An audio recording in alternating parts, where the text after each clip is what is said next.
while contributing to the achievement of the Sustainable Development Goals.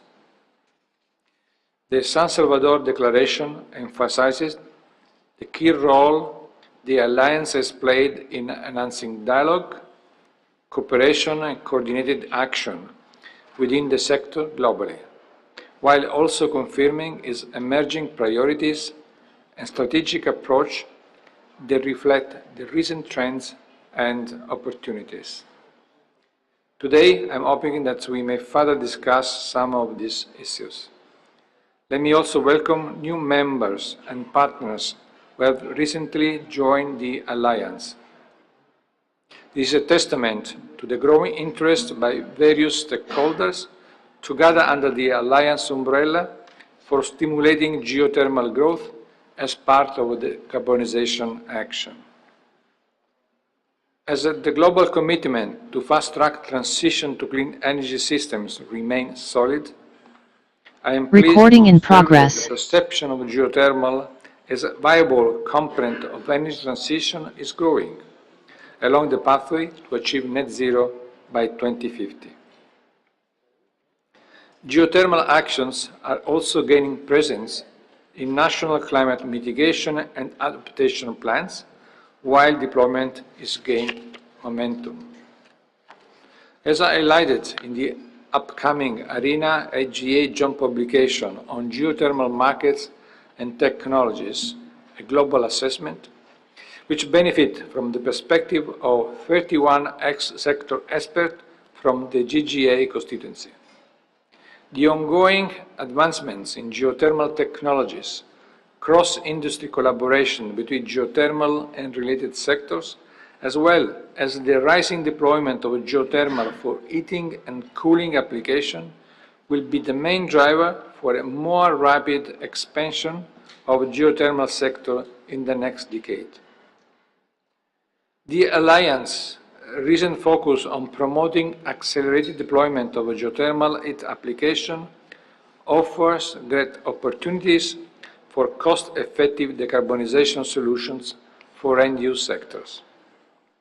The two guidebooks we have recently developed to promote geothermal use in district heating and cooling and for the agri-food value chains provided the basis of our efforts to raise the awareness of policymakers on such technical and financially viable decarbonization solutions.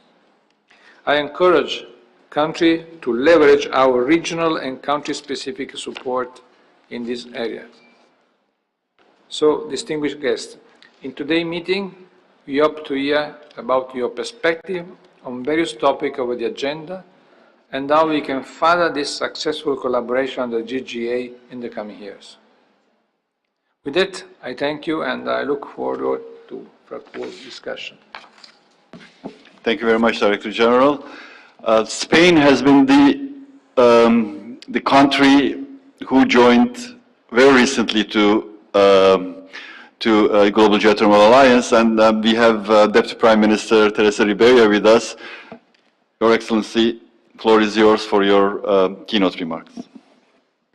Thank you so much for the invitation, and as you have already heard, this is an exam. Do I pass the exam so to be accepted in this very nice alliance? Because it is true that we are the last neighbor joining this bloc, and we will do our best. But I would like to start by thanking this opportunity to be part in this alliance, but also to be part in this discussion today. This is the first time we will be taking part in this type of meetings, and I think that the work that has been promoted and has been deepened along the last years, including with the great involvement of El Salvador in this gathering that took place some months ago, show to what extent we can learn a lot on something that could be critical for many reasons in the energy transition process everywhere. I always remember the former president of Iceland explaining why Iceland took the right decision to invest in geothermal energy, and to what extent this was a kind of resilient response whenever any type of crisis came up later on. And I think that this is a very good lesson, how we can combine the different resources that we have in our very local context, so to be sure that we can provide the right answers for the different types of energy demand. We in Spain are fully committed with the energy transition. And the work that we have done over the years has allowed us to learn lots of things, to learn about this systemic change that we need to put in place, but also to learn that we need to combine many different possibilities in order to be sure that we can develop the ambition, but also that we can host different types of proposals and investments to be reflected in the final outcome dealing with the clean energy system that we want to build. This type of work has been reflected in different reports, both at the national level but also in the international context, dealing with energy, dealing with investments. And we know that Spain has a lot of untapped potential in the geothermal field. So we are working to take advantage of these opportunities, but it is still something that has not been developed to the extent possible. On the benefit side, we recognize that this is a very interesting opportunity because it's a kind of solution that is steady, is reliable, and once it has kicked off, it has lots of benefits to be shared with the final consumers. And at the same time, we have also identified some entry barriers, some difficulties that we need to overcome. On one side, there is high uncertainty on the concrete location of the resource. And this means that we need to invest in resource exploration through geological surveys that, as I said, sometimes it is complex, sometimes it is expensive, sometimes it is technically difficult, even more if we want to find high temperature for power generation. So how we can combine this learning process, how we can keep the investment and the research field, so to be sure that we can make full use of these opportunities wherever they may be. The Spanish territory has a geological structure conducive to the presence of geothermal resources in the subsoil.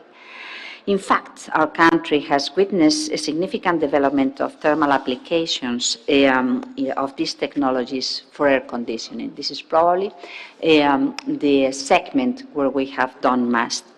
And I would like to thank ARENA for its recommendations to enhance agri-food value chains with geothermal heat and to accelerate the deployment of this technology in the sector. I think that, as always, it is a good piece of advice that we will take the guidelines given into account when designing our policies. There are some things that I would like to share with you on the concrete improvements, on the concrete initiatives that we have been pushing for. Our goal, just to kick off and where we come from. By the end of 2020, Spain had an installed capacity for thermal use for cooling and heating of 181.7 megawatts, which has allowed the development of the industrial fabric. Spain has also great potential for electricity production from geothermal energy, and we have started to test in some concrete fields. For instance, we have a geothermal exploitation in the Níjar field, which is an agricultural area in Almería that provides a huge share of crops, dealing with fruits, dealing with legumes, with green vegetables. So that this exploitation, this geothermal exploitation, can be used to heat the greenhouses and transform the horticultural waste into biomass for industrial use, showing that the technical and economic viability of these projects can help the local communities. We know that every megawatt counts, and for this reason we are working to find technical developments to reduce the implementation cost, to improve ground evaluation methods, and to increase the productivity of the boreholes, and how to integrate geothermal energy into building renovation chapters. This is also interesting in terms of the targets, as I said. We would like to achieve and install capacity for geothermal energy to generate electricity set by our National Integrated Energy and Climate Plan around 15 megawatts by 2025, 30 megawatts by 2030. And this is why we are supporting, we are backing the innovative high and medium temperature geothermal energy projects with the recovery plan that we stated, so to facilitate the recovery of the economy and the rise of employment after the COVID crisis. All of them should be environmentally compatible, so they will not cause significant damage to any concrete local entourage. Moreover, all of them will also contribute to mature this technology in our country. It's still quite recent in terms of the developments. And these funds should be allocated to evaluate the feasibility analysis and locations in order to support the decision-making process. We want to increase the supply of renewable energy. We would like to improve the integration of renewable into the system. We would like to reduce energy dependence on fossil fuels, and in this particular case, the most important chapter, the most important field is the Canary Islands. The Canary Islands should be a high potential territory for geothermal, still quite reliant on fossil fuel consumption. There are many islands in this room, and for the time being it has always been something that seemed to be easy, even if, of course, there are secondary effects that we do not like and we would like to reduce. And at the same time, we think that this can generate employment and wealth in the territories throughout the promotion of investments, and as I say, very much in particular, dealing with the local capacities and local potential in terms of geothermal. Between 2021 and 2022, we have received a huge amount of expressions of interest in these concrete fields, and we would like to add some concrete projects in our portfolio. Despite the measures that we have been implemented, we still face major challenges for the deployment of high-temperature geothermal for large-scale electricity generation, as I said. And we would like to learn from all of you what is your concrete experience at different scales and for different purposes, for different final uses. We know that it is necessary to combine measures.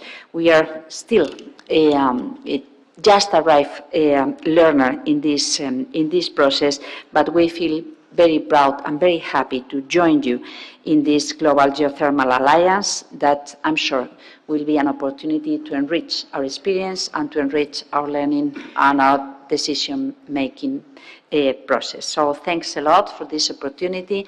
I'm happy to hear from you all your experiences and question marks in this field. Thank you.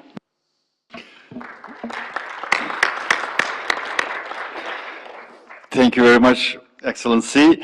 The meeting is joined by also ministers from Djibouti, Grenada, and Vanuatu, and we would like to give some space to them to provide brief remarks before we start the agenda. So let me invite His Excellency Mr. Yonis El Guedi, Minister of Energy and Natural Resources, Djibouti. You have the floor, sir. Thank you. I speak in French, not in English. Mesdames et Messieurs, Monsieur le modérateur, chers collègues, chers collaborateurs, bonjour. Bismillah ar-Rahman ar-Rahim. Permettez tout d'abord à tous et à toutes de vous souhaiter la meilleure paix de santé pour cette nouvelle année, à l'occasion de cette nouvelle année en 2023 et dans cette conférence de l'ERENA à Abu Dhabi. Je voudrais ensuite remercier chaleureusement aussi les organisateurs de cette réunion de l'Alliance géothermique mondiale qui nous donne une occasion opportune de présenter nos avancées et les progrès notables enregistrés dans nos pays respectifs dans le domaine de l'énergie géothermique. Notre pays, Djibouti, si je puis faire un bref rappel et des avancées de Djibouti en matière de géothermie, est assis sur une fournaise dont les vapeurs, selon de nombreuses études menées, seraient susceptibles de produire plus de 5000 MW d'énergie sur l'ensemble du territoire national. Au regard de ces études concluantes pour l'effectivité de la production énergétique géothermique en terre djiboutienne, le gouvernement, sous le leadership du président de la République, a fondé en 2013 un office, une agence dédiée à l'office de la géothermie, un établissement public chargé de gérer l'ensemble des projets liés à la ressource géothermique, et avec pour principale mission la réalisation des travaux d'exploration, de reconnaissance et d'études afin d'identifier les différents types de ressources géothermiques, de faire de la géothermie une source de base d'un mix énergétique et d'assurer le développement de l'énergie géothermique de notre pays. Il faut savoir que ce résultat est extrêmement décisif pour la suite dans la mesure où cette confirmation de la présence de ressources géothermiques dans notre pays ouvre ainsi la voie à la construction de centrales géothermiques à moyen terme afin d'augmenter nos capacités d'énergie propre.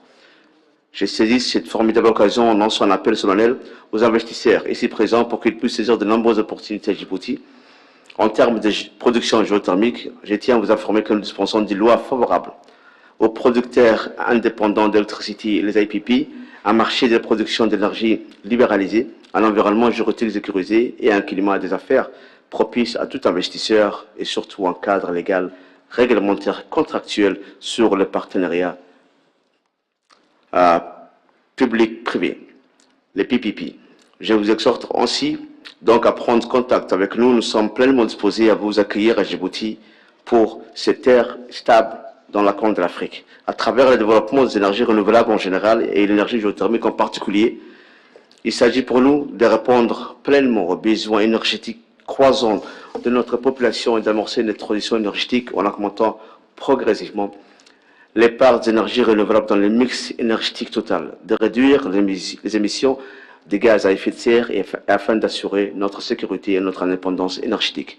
Au-delà de ces objectifs subventionnés, notre ambition est le double. Il s'agit non seulement d'atteindre une production d'énergie 100% renouvelable, verte, mais aussi de parvenir à un taux d'électrification de la population à l'ordre de 100% à l'horizon 2030. Les défis est certes grand, mais les perspectives en matière énergétique sont prometteuses.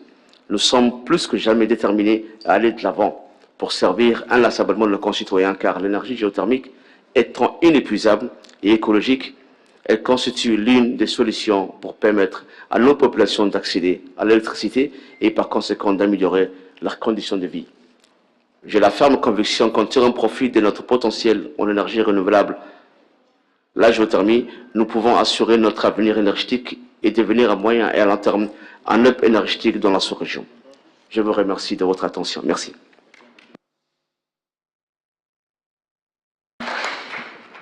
Thank you very much, Excellency. Let me move to Her Excellency Carrie-Ann James, Minister for Climate Resilience, Environment and Renewable Energy, Grenada. Thank you so much. Good afternoon to Deputy Prime Minister, Excellencies, delegates. Thank you for this opportunity to share our country's experience thus far. So I bring you greetings from the government and people of Grenada. And we are a tri-island nation in the Eastern Caribbean, comprised of 3 islands, mainland Grenada, Carriacou, and Petite Martinique.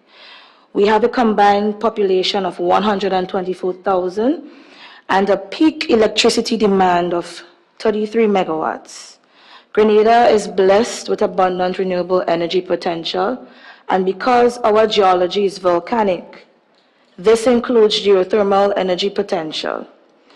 As the new minister responsible for renewable energy, my mission is to oversee Grenada's transition from a fossil fuel economy to one based on clean, green, renewable energy, and geothermal is a fundamental component of our plan for this energy transition. Our geothermal project seeks to explore and if confirmed, to develop and commission 15 megawatt of geothermal power capacity to the national grid. Because this is baseload capacity, it will provide an equivalent of approximately half of Grenada's 2022 electricity consumption.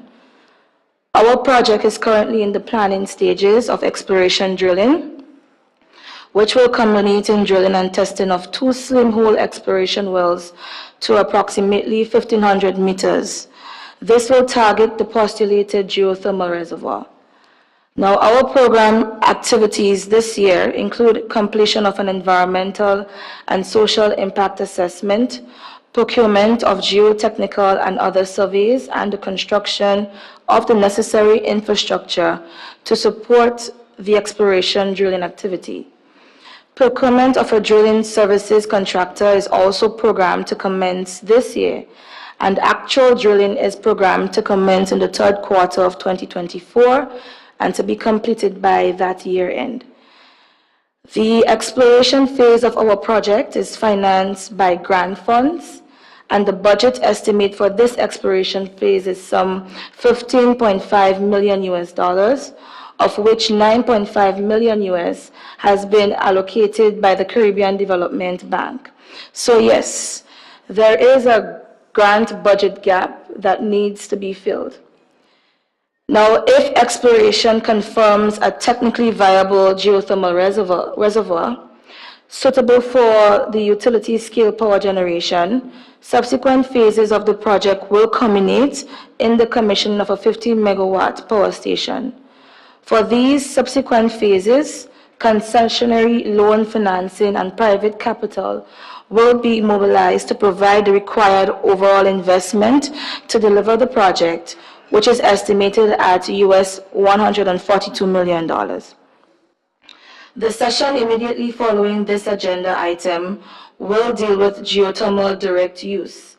And although our own project is focused on power generation, we are not ignoring the potential for direct use.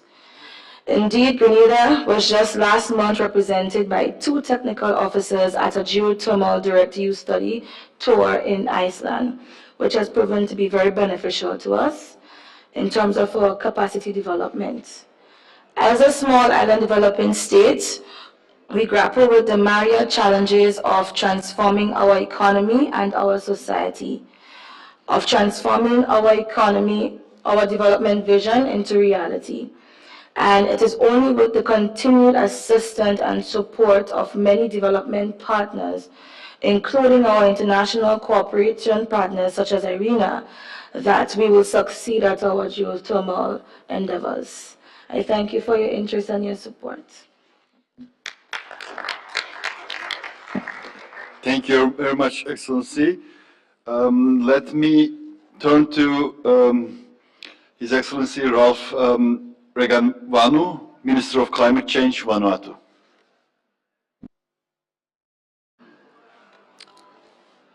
Thank you, and thank you for the opportunity to be here. I think it's the first time for me to be at a Geothermal Alliance meeting, and I'm very grateful for the opportunity and to learn from all of you. Vanuatu, as you probably know, is an island chain in the South Pacific Ocean. We are actually on the Pacific Ring of Fire, so we're sitting on, we have 8 volcanoes throughout the 80 islands. So what we believe is a great geothermal resource, potentially. We have no geothermal projects. We do have one project which has been the attention of funding and studies. It's called Dakara. It's on the island of Efate, which is the island where the main city of Vanuatu, Port Vila, is located. And way back about 10 years ago, there was interest in developing it, and in 2013 a license was issued to a local company, which was then acquired the following year by Geodynamics, which is an Australian company which also has worked in the region. An environmental social impact assessment was done. However, a number of problems arose with the project, including political instability in my country, but also issues to do with a concession for the supply of energy production and supply of energy on FRT Island, which there was a fundamental disagreement about the purchasing price for the output of the geothermal plant. And we had funding assistance from New Zealand, the World Bank. In fact, back then I was Minister responsible for land, and I led a delegation of landowners to New Zealand to look at the geothermal plants owned by iwi, the local tribes, as a model for this one. It kind of all fell by the wayside. The license was cancelled, and pretty much nothing has happened since then. I have now come back into the portfolio of energy just in the last 3 months, and we are now. I'm really focused on trying to get this first geothermal project of Vanuatu to begin operational in the next 4 years or so. We have talked with the concession holder, and we've made an agreement. Just this week, we reached agreement that they would allow the concession to buy in from the geothermal plant, among others. We have now, the government has also acquired a half share in that company, and so there is more political will to make it happen. The issue of demand is also an issue. We don't have enough demand for the power, so we are now looking into, I've just been hearing here about green hydrogen possibilities, but essentially we are looking for, we want to seek more input and advice on how we go forward from here, and it's going to be a new and exciting journey for me this year and into the next and so on. Thank you. Thank you very much. Thank you all ministers providing the perspectives from their country's point of view, and also very much looking forward to your feedback also on the other items that we will be discussing today. So let's move on with the agenda, and we have organized the agenda in 2 parts. The first part is, as Grenada Minister highlighted, it's about the direct use of geothermal and the specific work we have undertaken in the agri-food space and looking into the solutions for providing energy for agri-food value chains. And here, my colleague Jack, he is going to make a brief presentation, the recent guidebook that we have provided and the work around it.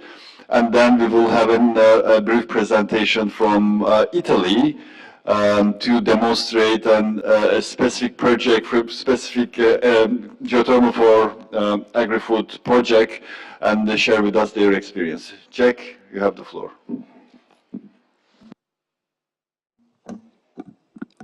Thank you, Gurbus. Excellencies, distinguished delegates, I would like to welcome you to my presentation, where I'm going to be talking about the recent IRENA report that was published last year in May. And this report was developed in the framework of the Global Geothermal Alliance, and it looks at how to accelerate the deployment of geothermal energy in the agri-food sector.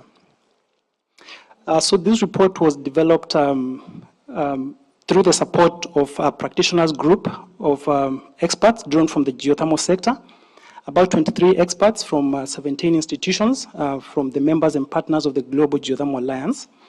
And that the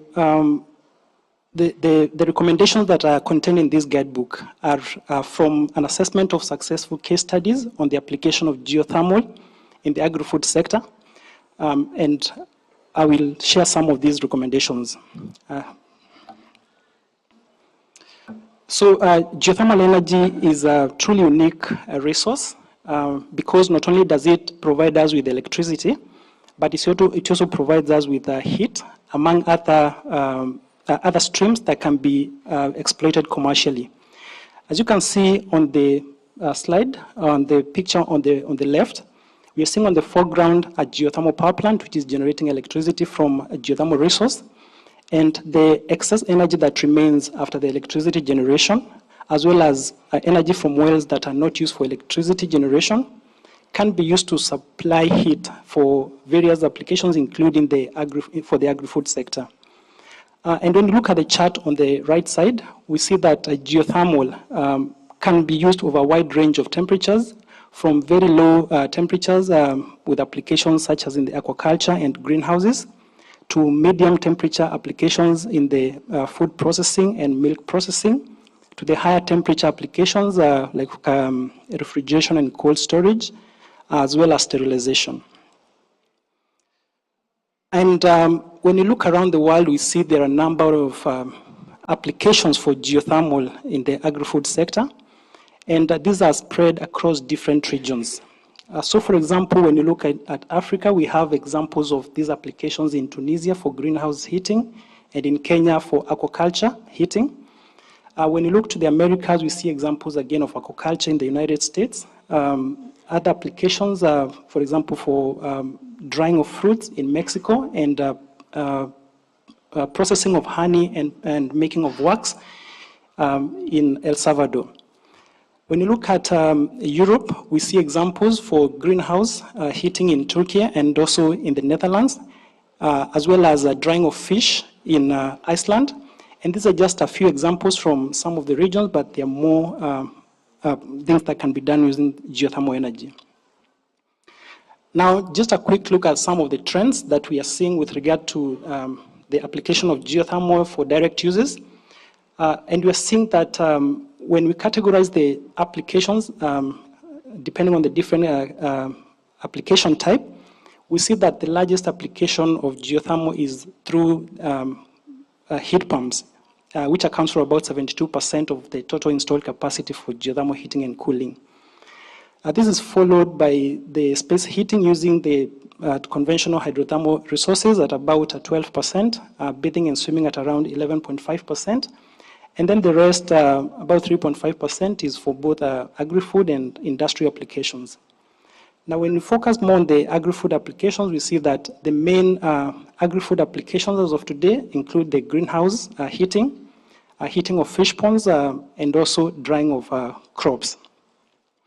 And over the last 10 years, between 2010 and 2020, when you look at the trends for these three main applications, we see that greenhouse heating increased by about 25%, while aquaculture increased by about 36%, and drying of crops increased by about 60%. Now, these look like very big numbers, but then we also have to look at the installed capacity for agri-food, which only stands at about 3.3%. And the question that we need to ask ourselves is, can we do something to increase these applications for agri-food? And the answer to that is yes. And this is what IRENA has been trying to promote, the increased or the accelerated deployment of geothermal in the agri-food sector. The recommendations that IRENA has done, as I mentioned at the beginning, they were done through an assessment of successful case studies, and they are contained in the guidebook for policymakers on powering agri-food applications with geothermal heat. And just to mention some of the recommendations or some of the priority actions that countries can implement to accelerate the deployment of geothermal in the agri-food sector. We have mapping of geothermal resources. And beyond mapping of the resources, we also need to map where these resources, to map the demand for geothermal heat in the agri-food sector. And we are seeing many countries who are doing this and putting this information on interactive GIS maps so that it can support decision making. Another thing is the development of enabling policies and frameworks, and regulatory frameworks. And here the key is about simplification of the regulatory frameworks. Then we also look at the need to harmonize policies across different sectors. And this is very important because the geothermal heat is produced from the energy sector, but in most cases, it's not the energy sector that are going to utilize this heat. So we need to bring on board the agricultural sector and also in some instances the industrial sectors for them to be able to utilize this heat. Now, unless the policies of these three sectors are aligned, then it becomes very difficult to utilize this geothermal resource. And what some countries are currently doing is that they're developing geothermal heat roadmaps or geothermal heat strategies to come up with long-term strategies on how they can increase the share of geothermal in the agri-food sector. Other countries are also going ahead to develop geothermal, what they're calling geothermal in industrial settings that include the use of agri-food applications. Now, apart from that, we also need to look at financing and risk mitigation. And we are seeing some of the existing risk mitigation facilities currently being modified so that they can be able to support the use of geothermal for agri-food and other direct use applications. And when it comes to financing, we also need to look beyond the traditional financing for geothermal resources and also look into how banks, these are local commercial banks, can be able to support these. And of course, as a geothermal industry, we need to support the banks to understand the characteristic of geothermal. And one of the things that we can do to support them is, for example, the development of heating tariffs, which they can use as a basis for understanding the business model for geothermal heating. So I will not go through all the recommendations, but these can be found in the guidebook, which a copy of the guidebook can be found outside the room. So on my last slide, I want to also look at this socioeconomic perspective, just to understand why we need to support the geothermal direct use applications. And just to give some examples, in Iceland, they have a geothermal resource park in one of the geothermal fields. And in 2013, they had about 9 companies. And the output from these companies was equivalent to 1% of the Icelandic GDP. Now, what's interesting is that about 65% of the revenues from this company came from the use of geothermal heat, while only about 35% came from electricity. Apart from that, we also saw that the employment from these geothermal direct use applications was about 1,600 people compared to only about 60 people that were employed in the power generation. We also have examples of this in New Zealand, where they're using geothermal for milk processing. And they're processing about 300 million liters of milk every year. And by this, they're supporting about 100 dairy farmers, 110 dairy farmers, and employing about 120 people. So there are so many of these socioeconomic benefits, and this is why we really want to push for the geothermal applications in the agri-food sector. And I invite all of you to continue supporting this endeavor and also using the Global Geothermal Alliance to advance the work of geothermal energy. So thank you very much. Thank you very much, Jack. As you know, IRENA has recently scaled up support for promoting decentralized renewable energy solutions for energizing agri-food sector. And within that broader picture, I think it fits very well, the geothermal solutions, wherever it is available. I think when we look at the low and medium temperature resources, it is widely available across countries. So wherever it is relevant, I think using those resources for agri-food sector, I think it should be an important option, should offer an option for energizing agri-food value chains. So with that, let me turn to the specific case in focus we have on the topic, and the case of Tuscany. And we have 2 speakers here. A very brief introduction from Mr. Nicola Bazzani, Deputy Head of Division for Energy, and which will be followed by a technical presentation. Yes, please. Thank you very much. And let me begin by remembering to all of us that in the fight against climate change, because we're speaking also about this incredible global challenge, the fight against climate change, and for a truly sustainable economy, certainly the geothermal energy plays a very important, a key role. I think there should be a presentation actually on the screen, if possible, to be shared. Very quick one.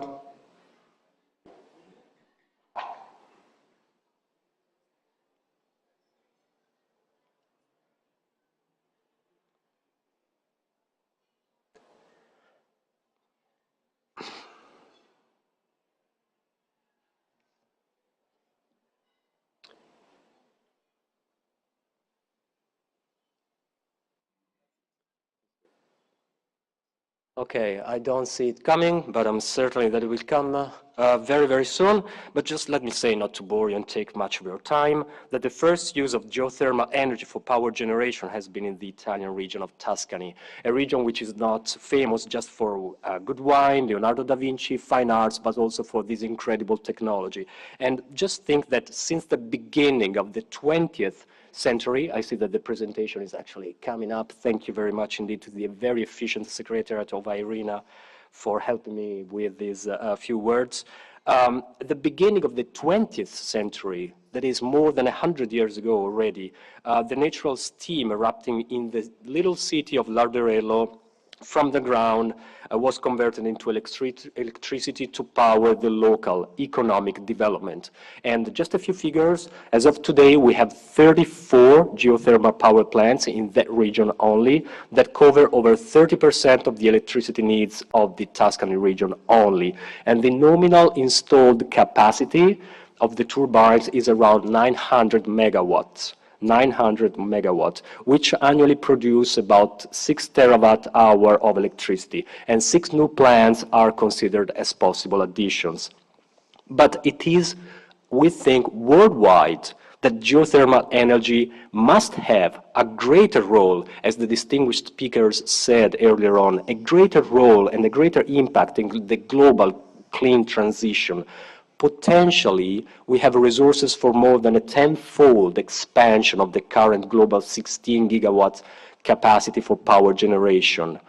Geothermal energy can be a game changer in many regions, having huge untapped potentials, and that's the message I want to pass over the floor.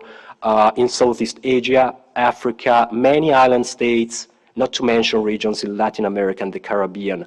The real issue probably is the lack of proper knowledge by some policymakers. And I think that the Global Geothermal Alliance mission is this one, to spread the proper knowledge of such an incredible, sustainable source of energy.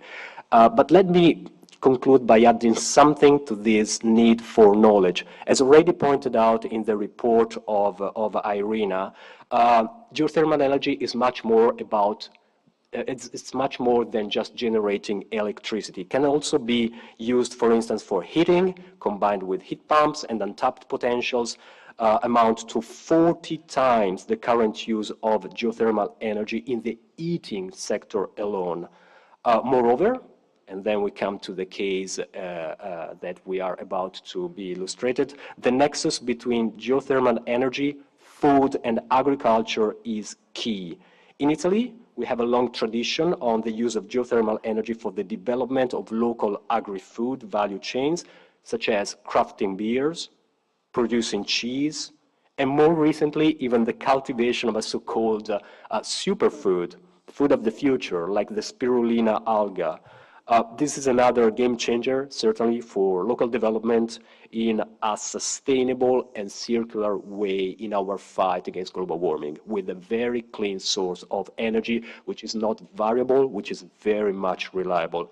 But now, let me hand the floor over to Engineer Cianella, connected from Rome, to go more in depth about the nexus between geothermal energy, food, and agriculture. Roberto, the floor is yours, the Tuscany case. Thank you, Nicola. Do you hear me? I hope so. And do you see my presentation? It's all good. Okay. Please proceed. Great, great. So we move more in depth to the topic of this presentation and in detail on the Tuscany renewable energy and food community. And starting with the first topic about the support and the entity which is in charge of it. In 1988, the Tuscany region and other local bodies of the Tuscan geothermal areas joined together in COSVIG, the public consortium for the development of geothermal areas, in order to support geothermal municipalities in the efficient use of contribution deriving from geothermal resource exploitation. COSVIG activity are focused on the promotion and implementation of initiatives in Tuscany geothermal areas, in line with the criteria of sustainable development. Let me mention some words by a COSIC representative, Mr. Torsello, taken from a recent IRENA publication. The governance model related with the use of geothermal resources in Tuscany provides for revenues redistributed from geothermal energy projects to benefit local population, make geothermal territories more attractive to the investor and tourism, and improve the environmental impact of the industrial activities. And this is in this context that the Tuscany's Renewable Energy and Food Community was established in 2009. The community joins together 20 micro and small enterprises which are active in the agri-food sector. The businesses located in the community include, as Nicola mentioned before, geothermal greenhouses for growing plants, also for food uses, production of fresh sheep cheese by means of geothermal heat, a craft brewery using geothermal steam as primary energy source. And moreover, the community is also made up of farms, olive oil mills, and bakeries, which use and produce renewable energy. Which are the key drivers of the community? The key drivers are the dominant use of geothermal and other renewable energies in the production processes, the recovery of traditional high-quality production and risk disappearing local food, the relaunch of forms of sustainable agriculture, and the presence of a short supply chain, with raw materials coming only from Tuscany. In addition, the initiative is also promoted by Slow Food Foundation, the international foundation established in Italy in 1989 to prevent the disappearance of local food culture and tradition, preserve and promote biodiversity, and counteract the idea of junk and fast food. It's very important because community members can certify their product through a collective quality label as a guarantee of clean energy use and compliance with the 3 principles of the slow food philosophy that are good, clean, and fair food. But let me show the first case that regards the geothermal craft brewery. Since 2013, the brewery has used the heat from geothermal steam for a high-quality production according to the techniques of craft beer. The use of geothermal steam allows to quickly reach the necessary temperatures for beer production, saving on energy consumption. The produced beer has evocative names related to geothermal topic, like geyser, sulfura, and magma. Now we move to the second case that regards the cultivation of spirulina. An experimental pilot facility was built for the spirulina cultivation using geothermal fluids. It is located close to the 20 megawatt geothermal power plant placed in Chiusdino in the Tuscany region. Spirulina is a cyanobacteria which generally is present in the lakes with alkaline and warm water, but it can also be cultivated for its remarkable food properties. In fact, spirulina has been included in the Novel Food Catalog of the European Union as a superfood because it is very rich in proteins content. It's about 60% in dry spirulina biomass. The spirulina pilot facility is also a good example of circular economy. The waste heat from the Chiusdino geothermal power plant is used to keep the right temperature of the fluid for the spirulina vegetative phase, and the purified CO2 produced by geothermal plant provide the right amount of the carbon to the spirulina, improving the growth by photosynthesis. Now we move to the last case that regards the greenhouses. In the Tuscany geothermal area, there are several greenhouses for the production of plants and vegetables which use geothermal heat. The first example like to show you regarding the production of a basil for organic pesto that maybe you know is an iconic Italian sauce, and also other aromatic plants. And this characterized the most recent greenhouse in the area, entirely heated by nearby geothermal power plant. The first geothermal greenhouse, which is active since 1970, is specialized in the cultivation of exotic and indoor plants. These greenhouses are kept at the ideal cultivation temperature thanks to the heat coming from the nearby geothermal power plant, which allows to save a very significant quantity of diesel fuel that is estimated equal to 9% of the diesel consumption of the entire local area. Now we conclude summarizing the benefits of the Tuscany's renewable energy and food community. The benefits are saving in energy costs for activities and energy stable price over time, the reduction in fossil fuel consumption and CO2 emissions, the contribution of the community as a driving force for the economic development of the local areas, the role of the community as an incentive to promote tourism, and lastly, a commercial added value of the products due to the fact they are specifically characterized as geothermal as well as sustainable one. We saw before the quality food label. So before concluding this presentation, let me wish a special thanks to Loredana Torsello from COSVIC for her contribution in making this presentation.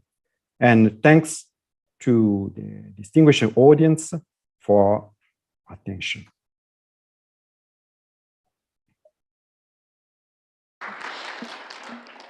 Thank you very much, both Nicola and Roberto, for very interesting presentation.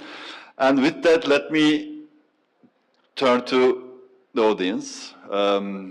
If anyone wish to contribute to the discussion, present any examples, good practices from their own country on that particular topic.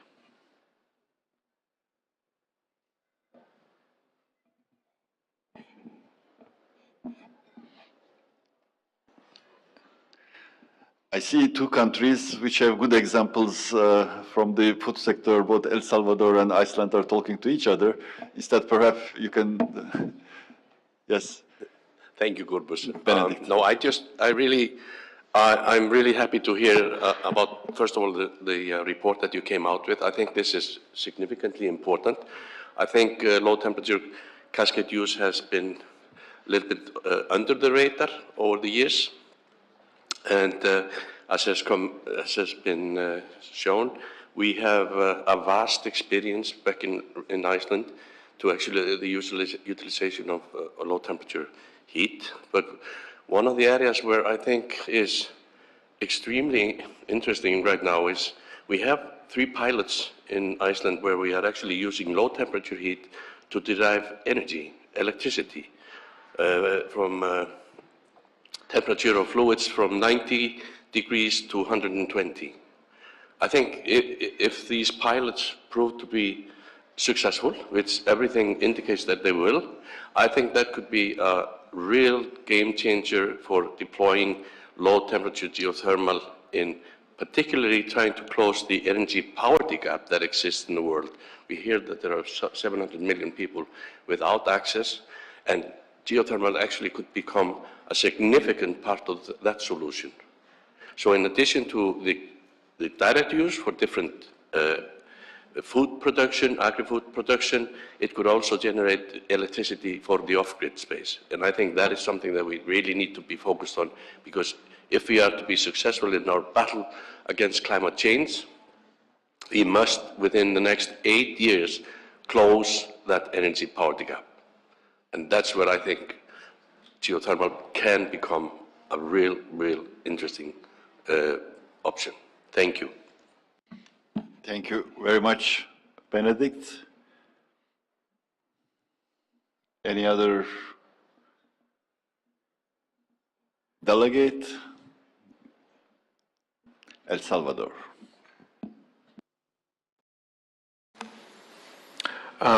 One of the areas where one of the geothermal plants is established, it's a coffee producing region.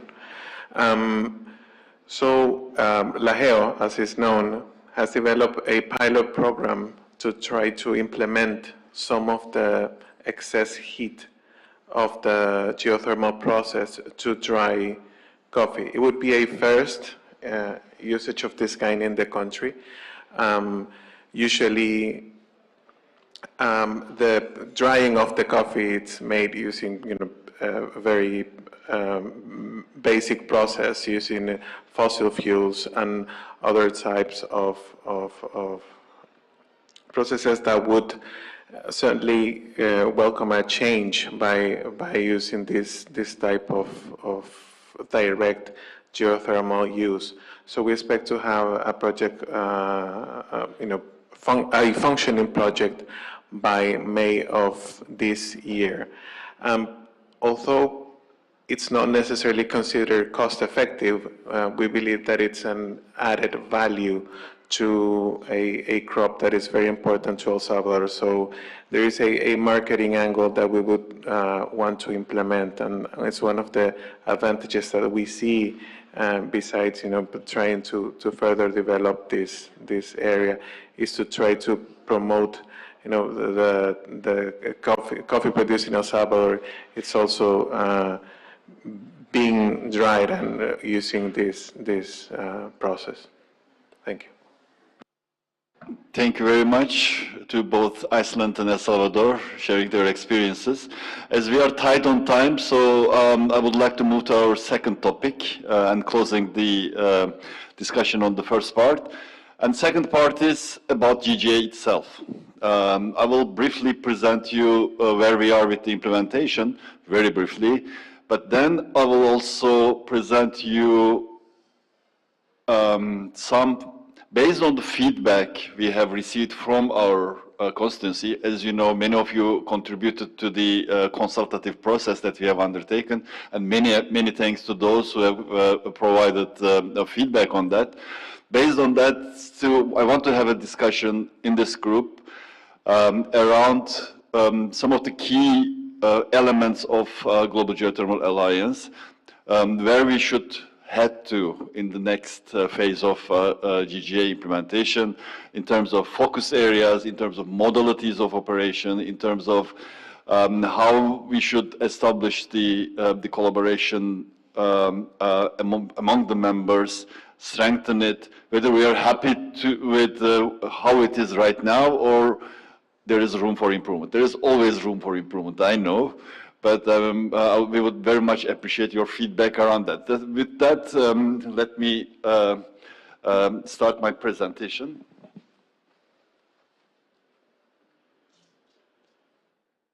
If you can just place the presentation on the screen. Thank you. Next slide, please.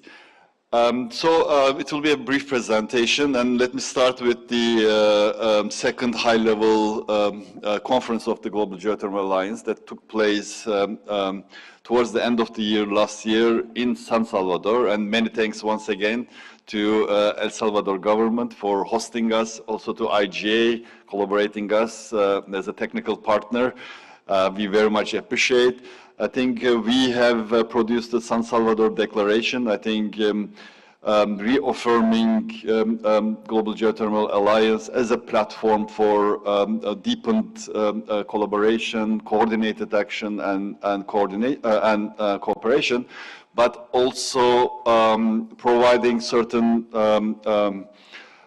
guidance to the alliance on where the focus, in terms of focus areas and in terms of how we should operate. Next slide, please. I'm not going to go too much in details on the Global Geothermal, the technical reports, but we are very much focused on the guidebooks that I will be very briefly present, not the content, but how we have done those guidebooks. But we are also trying to look at some of the aspects from the global and regional perspective. And in that context, we have just finalized the geothermal market and technology assessment, the global report, in collaboration with the IGA.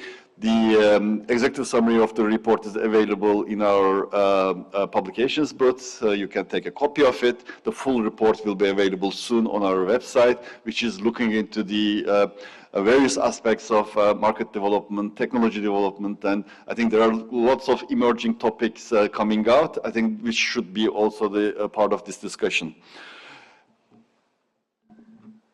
The two guidebooks that we have developed, one is on agri-food, as Jack has presented it, but also another on low temperature geothermal, integrating them into district heating and cooling systems. And I think here I will just highlight 2 points. One is the approach we have taken in developing that. We have brought together a large group of practitioners from the GGA constituency, some of them from the government, some of them from the institutions, and we have involved them from the scratch, not as the peer review of the final report, but we have undertaken those consultative process and how to design the report and how to, what are the key elements we should capture. So that was an effort to bring in practitioners into it. So it's not an IRENA or IGA report, but it's a report with feedback, with input from different institutions. That's the first point that I want to highlight. The second point is the overall objective with this exercise. So our thinking has been that direct use applications is a niche area that we can work with the governments to bring those options into the attention of the governments with the policymakers, so to stimulate action. How successful we are going to be, we have been so far and we will be, that's a question mark, but I think there is some traction around that. For instance, on the district heating one, with Mongolia, currently we are working to transform their entire district heating system from coal-based to geothermal-based, and we are helping them in developing a heating strategy based on geothermal. Or we have been engaging with the countries at some of them at the country level, some of them at the regional level, try to raise awareness around those options. So this has been the direction that we have taken. In working with the governments to raise awareness, and then if there's traction, then take it to the much deeper engagement with them to take them forward.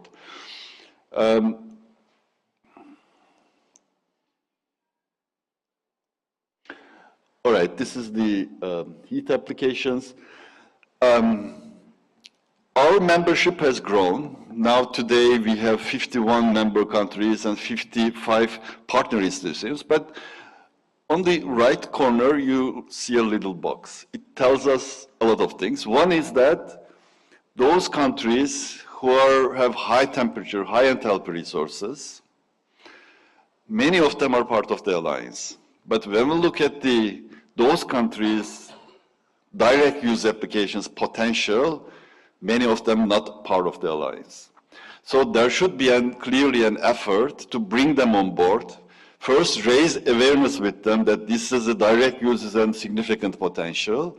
And if they become part of the alliance, they can benefit from that. So from the expansion point of view, I think we have now an understanding that we should also focus on those not necessarily traditional geothermal countries, but it's potentially having a potential to develop their direct use resources. Second point is on the two things. Is one on the thematic side, second on the implementation side. So whether the thematic areas that we have now moving forward are the right areas, I think this is up for discussion here. We very much appreciate your feedback. We have received some feedback. You see the results of the consultative process on the left in terms of thematic areas. I already mentioned about the direct use options for end-use decarbonization.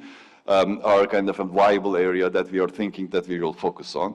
Obviously, finance is extremely important. Now, IRENA is more present in that space in terms of project facilitation, whether some of the instruments we have developed can be used for also geothermal. Obviously, geothermal business is quite different than the rest of the other renewable energy resources. Risk profile is different. Investment requirements are different. Whether those products will fit into those requirements or meet those requirements, that needs to be looked into. But in any case, I think there's one area definitely that we may explore, and maybe tailored products can be produced specifically for geothermal if our financial partners that we have worked in under different institutions are interested in that. Other than that, there are already also emerging topics, green hydrogen, lithium, oil and gas sector interface. Some of those topics, I mean, we have been approached by different institutions to be present in that space as IRENA and GGA. We have presented GGA in different occasions, also in the oil and gas platforms. So I think that will be another area that we require your feedback and how GGA could be, if and how GGA can be relevant. On implementation principles, I think this informing and guiding decision-making is one direction that we have already taken up. We intend to proceed on that. And how we can give GGA a regional emphasis? I mean, that's the question, because you cannot go with the one strategy for each and every region. You have to tailor-make it. And how we can better make it, and how we can work with different institutions from that particular region in a more organized way to be able to do that. Stronger practitioner engagement. I have given you the examples that and how developing these guidebooks have been supported, contributed by practitioners, but what are the other ways that we can involve practitioners into the GGA work? Advocating, raising awareness is high on the agenda, especially COP28 coming. Obviously, COP28 is a different COP for IRENA. And we need to look into opportunities, how we can profile better GGA in the climate space. Just to remind everyone, GGA was born as a climate initiative in Paris COP. So it has in the genes of the GGA, there is climate driver. But I mean, when you look at what happened since then, I don't think geothermal has been presented or present sufficiently in the climate space as a viable decarbonization option. And the last but not the least, country-industry dialogue. I think it's at the center of the GGA, and how we can ensure better country-industry dialogue, and what were the ways of doing that. I think that's something that we can look into.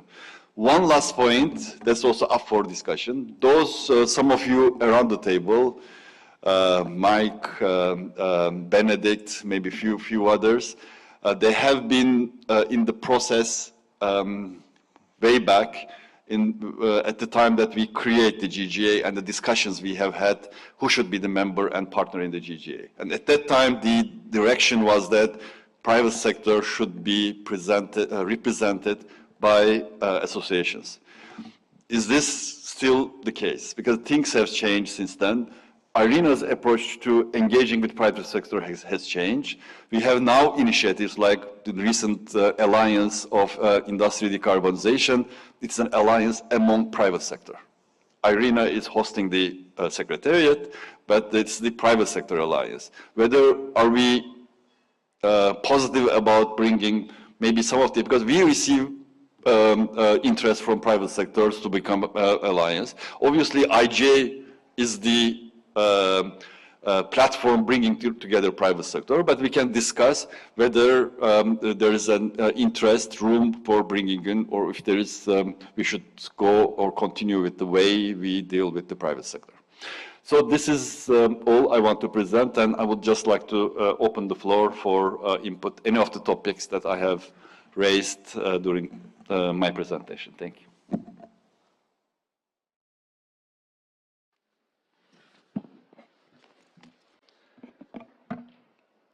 Vanessa, El Salvador.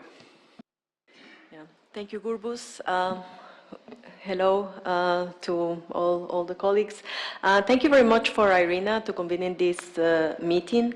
As you all know, we hosted the second high-level meeting in San Salvador in September, and I recognized many of you that were present there. The meeting was organized by Irina with the government of El Salvador and with the collaboration of our dear friends from the International Geothermal Association. Some of the outcomes of this meeting were, the need to strengthen collaboration, to do more capacity building for the new generations, and we realized that also the work on geothermal is now, and that we have to act. We need from these GGA meetings, we need to decide on what are going to be the next steps that we are going to take to talk about a clear implementation. We also have seen that the climate crisis is real and that geothermal can contribute, to achieve our climate objectives and the sustainable development. So we have to see how we can integrate our objectives, to achieve those challenges. Another issue is that it's very important, El Salvador wants to collaborate with other countries to advance development on geothermal energy. And we want to do this through our Center of Excellence.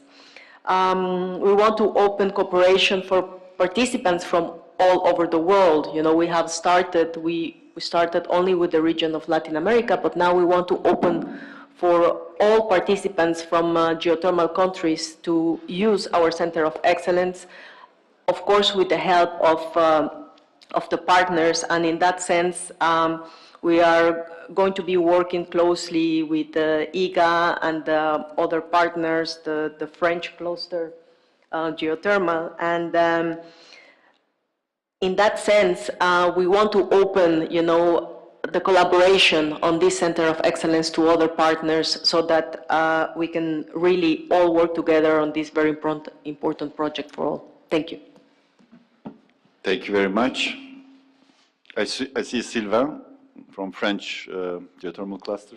Yes, I just want to come on your last remark regarding if we should integrate in GGA the private sector. Being vice president of an association, GeoDeep, the French one, and being the speaker of EGEC, the European General Council, I can tell you how difficult it is to put the industries together in the association itself and to forward a common view and target and focus that we could bring to GGA or to IGA. So escaping this step and bringing the industries directly to GGA is, in my opinion, a challenge. And we should leave this task to the different associations which are doing this very well. That's my personal point of view. Thank you. Thank you very much, Sylvain. Nicolas and then Benedict. Thank you very much, Chair. And I'd like to take the floor again for stressing what I've just said in my intervention about something that you mentioned already in the presentation about the political significance of the geothermal energy in the global fight against climate change. This has been a little underrated, I think, during the years. We are speaking about other technologies, they have their own advantages, but probably the political attention has been shifted too much on those technologies, ignoring the advantages of geothermal energy. I think this is a narrative in terms of passing key messages from the GGA that can be improved. I mean, this is really part of the global fight against climate change and the global warming. And the occasion to have the COP28 hosted in Dubai next November and December is really an asset on which the Alliance should invest upon in order to pass to the next stage of geothermal energy in the future. I gave some figures extrapolated from your study in my presentation. I mean, those numbers are incredible, and the direct applications of geothermal energy are truly, truly interesting. I mean, it's a matter about technology, but it's a matter also about political communication and placing the value of geothermal energy in the right context. As you remembered, the Geothermal Alliance is a son of the COP21 in Paris. So that says it all. The second thing, on the private sector, I think that much more could be done. I have the privilege to sit in many international energy organizations, and I see that many of those, almost all of them, are investing massively in a direct involvement of the private sector into the organization work. There can be different views, as the one expressed before, but I see that many of those organizations, when they go to the next phase and they do really engage with the private sector, they are making very great results. They set up something like business councils, advisory committees of the relevant industries in order to have representatives to deal directly with the decision makers, with the member states, etc. That is an added value that maybe the GGA could explore in the near future, just to have an additional body to contribute to the overall discussions. Thank you. Thank you very much. Obviously, I mean, we don't want to do what IGA already does. Obviously, I mean, we always discuss with Marit, and always our kind of thinking is aligned that GGA is a platform more for private sector and the government dialogue, and private sector, they always coordinate themselves under GGA, and that's the business of IGA. But that's the request we have been receiving from different companies, and it's my responsibility to raise it in that platform to collect your views. Yes, Benedict. Thank you, Gurbus. Regarding the private sector, I don't have a sort of a strong opinion as to how we do this. What I do know is that we need to engage much more with the private sector. When you put it in the climate context, that's where you will need the private sector if you're going to move the climate financing from billions to trillions. That's been stated. So I think there needs to be an engagement, much stronger engagement between, the countries and the private sector. But I don't have a strong feeling as to whether they need to be members or how we accommodate that. But that, I think, needs to take place. We really need to engage the private sector to a much greater extent. On the Center of Excellence, I really support that. I really do think that we should be building up, capacity building options out in the regions. As most of you know, we've hosted in Iceland the geothermal training program for decades. And it's been successful in very many ways. But if we are to see a real sort of growth in utilization of geothermal, we need more experts, and the experts need to be actually educated and out in the regions, in my opinion. So we would fully support that. On the climate and on COP28, I really think we need to, and I would welcome if we can actually raise the awareness of geothermal in the climate discussion. I've been a part of the climate discussion for Iceland for a long time, and I miss it. I miss not seeing geothermal being really set out there as a valuable option. And I think by focusing more on low temperature utilization, I actually think you actually can increase the number of stakeholders that would actually be interested in that. So I really welcome that, and we stand ready, Gurbus, to work with Irina in actually doing this in the run-up for COP. Thank you. Thank you very much, Benedict. I have PNG, Papua New Guinea, and then China. Thank you. I think PNG, one of the Pacific country, the seed country as well.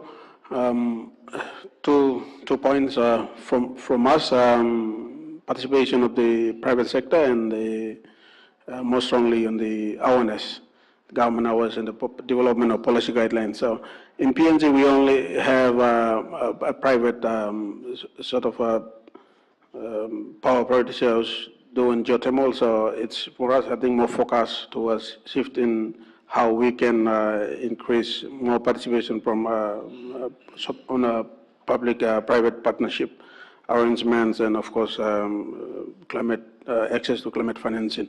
Then we're looking forward to how Iceland is going to come up with the pilot project on the low enthalpy energy, especially we're from the seed countries, even though we are located in the within the Pacific. You got Vanuatu, Solomon Islands, but due to lack of information, regional emphasis, awareness, I think there's a energy source that's been on there for us in the Pacific. So we got Indonesia already doing up to 2,000 megawatts, but on the other side, even though we have the potential, we haven't tapped into that resource area. So we need more on the strengthening in-country sort of policy awareness, engagement with the GGA and IGA as well in that space.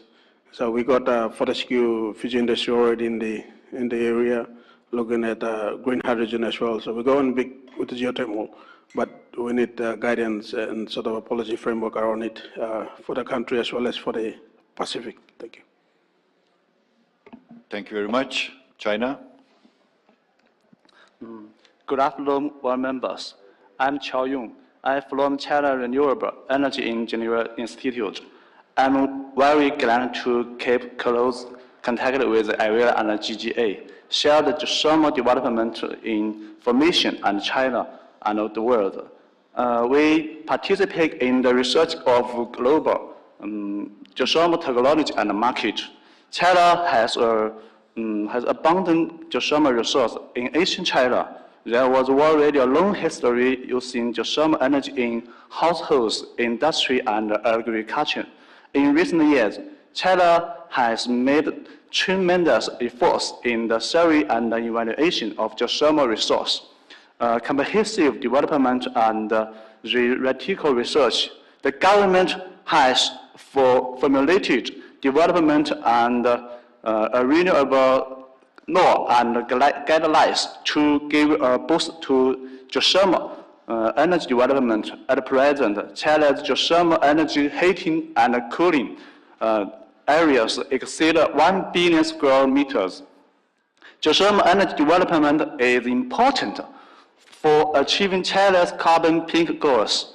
China has made it clear that geothermal energy developed with a play and in order, clean and efficient way that accommodates local conditions, save water, protect the environment, and encourage innovation. And the geothermal energy resource exploration and construction shall be promoted steadily.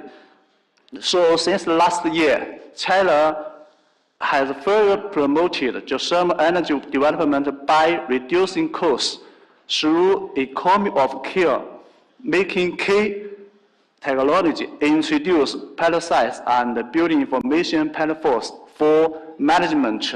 China's north and south are different in market, technology, and demand, which gives rise to diverse models of geothermal energy development. Geothermal energy management is complex as it involves different stakeholders in energy development and market, which adds to difficulty of its development. The reason identifying of the geothermal energy in mineral water still need to be refined and give the next word. I look forward to world member to come to China. It's next word. Thank you. Thank you very much. Japan and IGA. Thank you and good afternoon, His Excellency, distinguished delegates. I'm very happy to be part of this meeting, and I would like to make a brief intervention. And Japan is the third largest geothermal potential country in the world, and we are placing emphasis on geothermal power generation as a stable, clean power sources. So I believe that these green sources contribute to achieve both carbon neutrality and energy security as well. So Japan will continue to support activities of GGAs through voluntary contribution to IRENA and sharing knowledge and experiences. And we expect IRENA as an international platform to to continue to play a leading role for introduction of geothermal power generation globally by actively conducting research on latest trends in technology and potential sites. And I'm personally very look forward to reading this report, full version.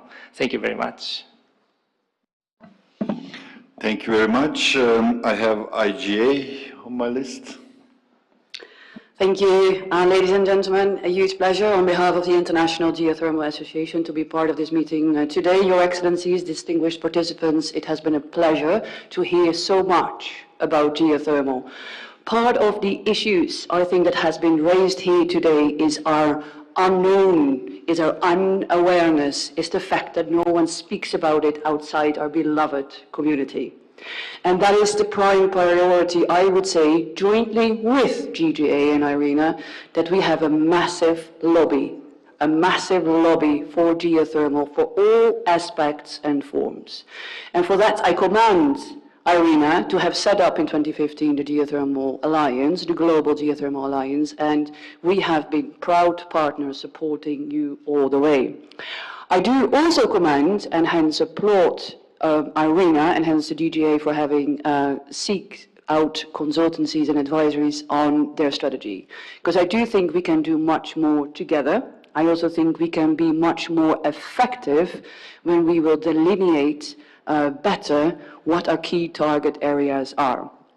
I'm delighted to see the focus on heating and cooling. Geothermal traditionally has been focusing quite a bit on power, but with the upcoming battle for climate change, to see the different solutions our low carbon technology is playing is going to be crucial, and hence the advocacy and awareness role that both of our organizations are doing is crucial. At the moment, I see that we, as IGA, we are developing ourselves into a very strong industry association. We are the ones who are representing the private sector. We are the ones who are representing the technology players, the supply chain, the ecosystem that is behind the workforce that is going to deliver on this technology. They are all united globally under the IGA. And hence the need to structure finance differently, the need for standardizations, whether how we map resources and reserves, how we define our data, and how we bring that to our stakeholders is something that is very pertinent to an IGA as an industry association. So in that respect, where I would see our synergy with IRENA and hence the GGA, and I'm very open to further discussions, of course, in the year to come, is that we combine our technology suppliers, our ecosystem that we're building around the knowledge that we have around the world, together with the enormous potential of the GGA to unlock those doors at a high policy level. Because without a doubt, we need to influence, we need to lobby, and we need to set the right global policies on including geothermal as power and heating and cooling solutions in the entire energy mix. I also would like to say that we are convening the world in China in October for World Geothermal Congress 2023, and I'm delighted to see all of you there. Thank you. Thank you very much, Marit. Solomon Islands, Indonesia, and El Salvador. I have 3 countries on my list. We are already exceeded our time, but we started late, so we just compensate for that. Yes, let's start with Solomon Islands. Thank you, moderator, and thank you, ministers who are here, distinguished guests.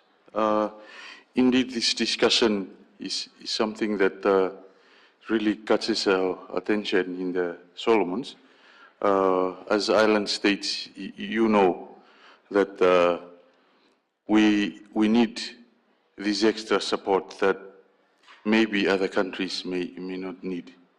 Particularly as volcanic archipelagos, we really want to highlight in here that if at all a proper mapping of, you know, a different level and stages of undertakings, COP28 will be more about stock taking, you know.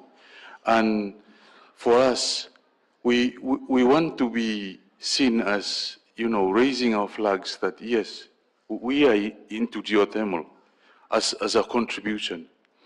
But the way I see capacity building in the presentation is leaning towards the already developed players.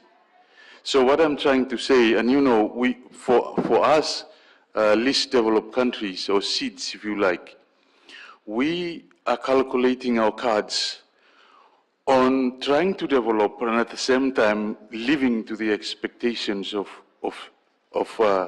COP27 or Paris Agreement and that. So what I'm saying is, please, if we can be more strategic in assigning or identifying groups that can assist us in the Pacific, IRENA, IGA, you work with that group. If it be New Zealand, let it be. We work with New Zealand on that. Or you take Iceland to come and support us, you fund it, we work with Iceland. These are the kind of strategy I'm thinking of. Because to be honest, we are even struggling in developing our own geothermal policies. We are trying to make geothermal legislations. We need that strategic support. And I'm really happy to hear El Salvador introducing this academy. I'm really impressed about that, because that is where we see and we have hopes on. This is to do with capacity building, to see us fit in the fight. Thank you very much, moderator. Thank you very much. I think we have all heard the call from Solomon Islands, as well as from the Grenada Minister, Vanuatu, PNG, to have a kind of political interest, expression of interest to do more in the geothermal field. And I would just like to highlight it to the attention of all members and partners of the GGA. And it fits very well to the point that I have made earlier, which is to regionalize our actions to the different levels of progress, some of the emerging markets versus some of the more developed markets, and how we can tailor our work towards them to be able to have stronger impact on the ground. Indonesia.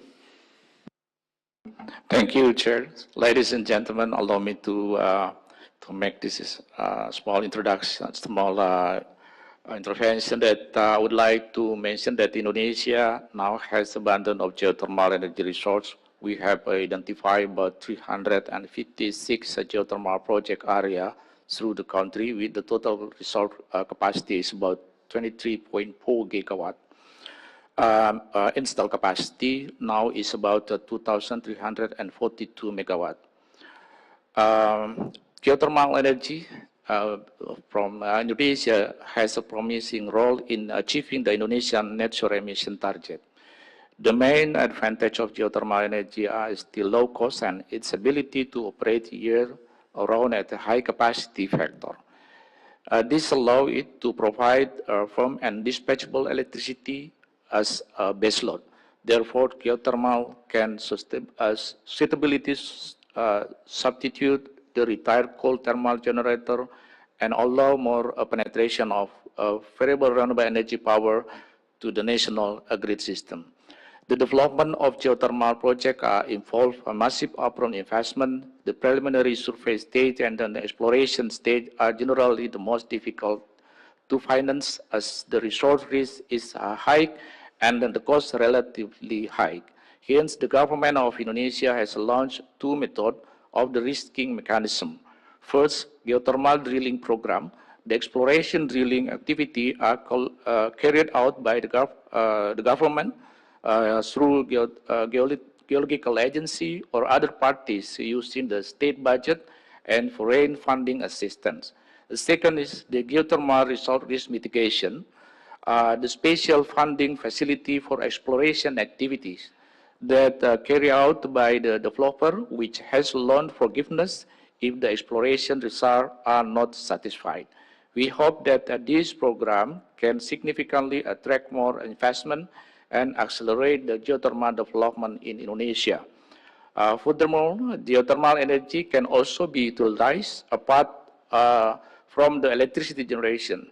Geothermal prospect area can provide a green heat energy for agriculture and also industrial sector, open opportunity for mineral extraction, and also provide subsurface system to store carbon emission through CCUS. One of the government support toward the energy transition agenda is by the issuance of President regulation on the accelerating of renewable energy development for electricity supply that will enable more competitive price for renewable energy through transparent procurement mechanism and also provide government support from related minister. The purpose of this issuing issuing the President regulation is to increase investment toward new renewable energy sector, accelerating the achievement of renewable energy mix target in the national energy mix in accordance with the national energy policy and reducing greenhouse gas emission. But now I would like also to add some information that now we only still focus on the geothermal for power plant, but we are still lacking the implementation of direct use of geothermal. So I think through this very good event, so we are also invite all of stakeholder, potential partner to come to Indonesia to develop our renewable energy implementation. I mean, potential like geothermal, because we are still have a very big ambition to add more 3,355 megawatt during the next 10 years. Thank you very much. Thank you very much, Pak Haris.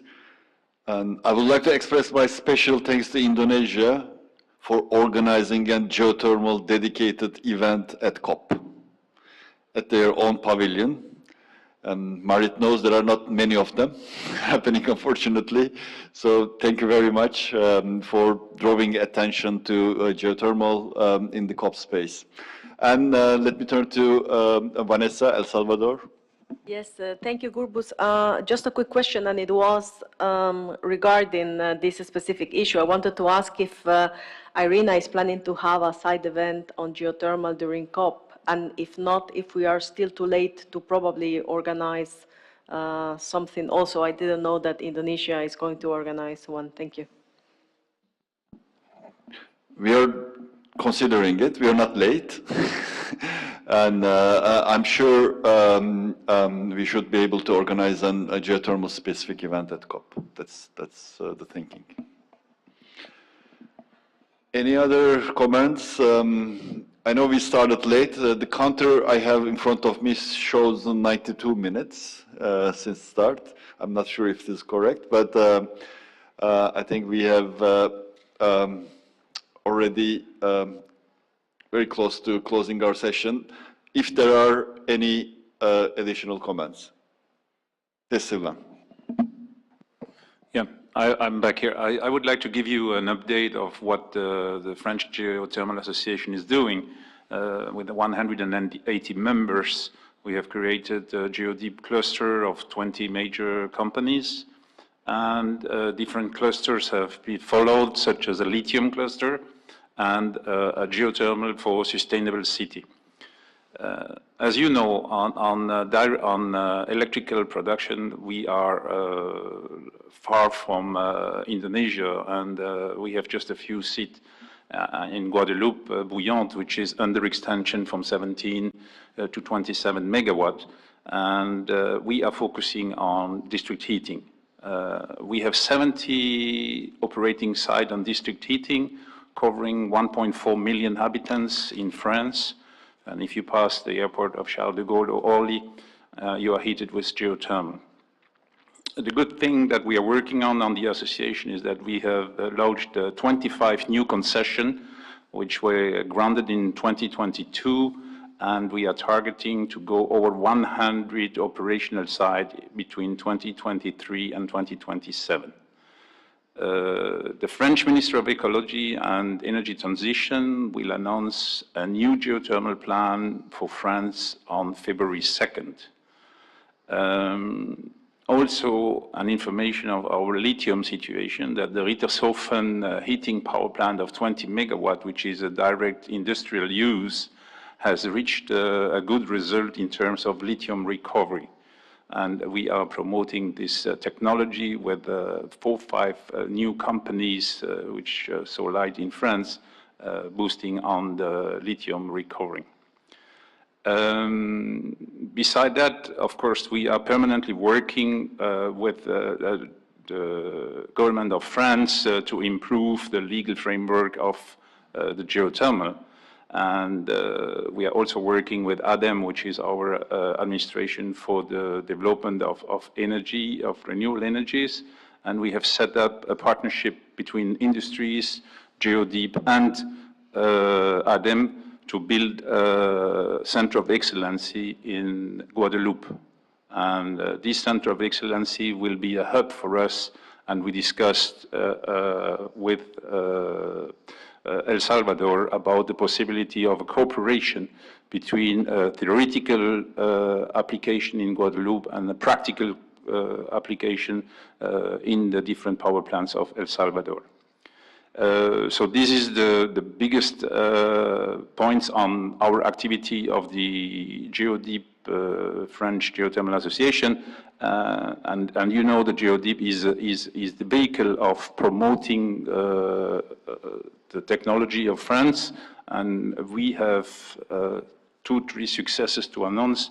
That February, second week of February, we are opening a company in Serbia with the 4 major geothermal company of French, and we are following with one in Hungary and in Bulgaria, exporting our expertise in district heating that we have worked out in the last 50-60 years. In the meantime, I will follow for 2 minutes more about the EJEC, as I am the Speaker of International Relations of the European Geothermal Council. And in the frame of the European Green Deal set up in 2020, there were 2 packages, the Fit 55 package in 21 and the Recovery and Resilience Facilities in 2021 as well. We are now moving into the Repower of Europe. And for that, what we are working on the EJEC is on the existing legislation and revise the legislation initiatives of the 55 packages. So in particular, the package launched on the revision process of key legislation for geothermal sector is very important. And what we have managed now is to minimize the legal frame and the time frame needed for permission and permitting of geothermal projects. To conclude, I think the very important thing is that we are working on a risk mitigation. France has an expertise of more than 40 years with the SAF fund, which is a risk mitigation fund covering the investment in terms of geothermal. We are working on a second one, which is a GeoDeep fund, also covering the drilling risks. And in the EJEC situation, we are working at the actual situation with a new division called Export EJEC. And this division will have thoughts on how we can issue a European risk mitigation fund to cover the steps of the drilling. Thank you. Thank you very much, Sylvain. And let me give the floor to Portugal. Portugal is also one of the countries where recently joined IGA. You have the floor. Thank you. Good afternoon. As member of the Global Geothermal Alliance, Portugal is truly honored to share the vision regarding the strategic approach to the alliance for the coming years. Today, we live in an era of unprecedented challenges, and as new ones emerge, new solutions and opportunities must be found. Geothermal energy can play a crucial role in reducing greenhouse gas emissions and accelerating global energy transition. The reliability, flexibility, and the resilience of geothermal energy makes it a highly available renewable energy resource in many countries around the world. Portugal has been following the work of the Geothermal Global Alliance and participated already in several initiatives, namely elaborating guidelines on the use of geothermal resources in the agro-industry and in district heating networks. Regarding the expansion of the use of geothermal resources, a publicly funded survey of the geothermal potential of natural mineral waters was carried out in Portugal as a first step to develop this new way of exploring the resource. The study allowed it to deliver to mineral waters dealers an awareness of the additional potential they have available and was complemented by information on possible geothermal consumers and the preliminary economic study to raise their interest. Recently, projects aiming expanding the geothermal district heating network of 2 Portuguese municipalities in terms of heat consumption, number of connected buildings and network length were also carried out, the networks coming into operation soon. We value this meeting as allowing members, partners and stakeholders to identify common ground in the pursuit of the Alliance's strategic approach. Portugal has pledged to cooperate with IRENA in promoting renewable energy, and we will continue to work actively with the Global Geothermal Alliance towards the world-scale promotion of geothermal development. Thank you. Thank you very much, Portugal, and once again, welcome to the Alliance family. So with this, we are coming to the end of the meeting. We have well noted all the feedback you have provided. Thank you very much for all those who have provided feedback on several elements that we have discussed here, and we will try to reflect them on the future activities of the GGA. We are very transparent in that. We will be sharing with you on any proposed change. We do always consultations, and based on the consultations feedback, we try to reflect them on the future plans, future direction of the Alliance. Thank you very much again, and it's great to come together physically after 2 years at IRENA Assembly. Hopefully this will continue and we will be having such annual meetings in the coming assemblies, but I'm hoping that even before that we will be able to have other occasions to come together. Thank you very much and have a good rest of the day.